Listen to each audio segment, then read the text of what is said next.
rehetra zay mila famatsim-bola hatramin'ny 1 million d'ariary ka hatramin'ny 200 millions d'ariary tonga dia be.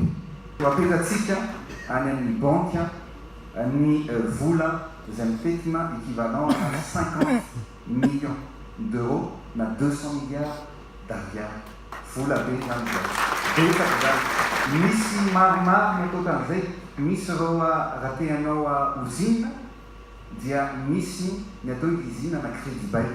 Zany hoe vidina ny fitaovana ahafahanareo manao ny usine anareo dia vao nareo mamerim-bola tsikelikely mba ahafahanareo miotra sy mivoatra amin'ny fiainana.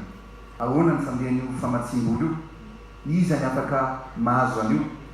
Ny olona rehetrarehetra, ny tanora rehetrarehetra, ny vehivavy, indrindraindrindra na tatsaka dia mahazo an'io famatsim-bola io daholo.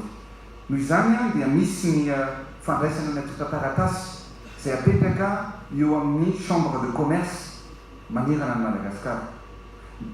Misy ny branche fiariny apetraka ihany koa manerana ny faritra. Dia ireo no mandrindra sy mandefa ireny dossier ireny makany amin'ny banky. Ny banky dia manome rehefa azo ny atota taratasy ny dossier dia herinandro ka hatramin'ny tapa-bolana dia mivoaka ny vola izay tokony anaovanareo ny orinasa. Zany zavatra rehetrarehetra zany no apetratsika mba ahafahantsika hoe miteraka sy mamorona orinasa eto Madagasikara.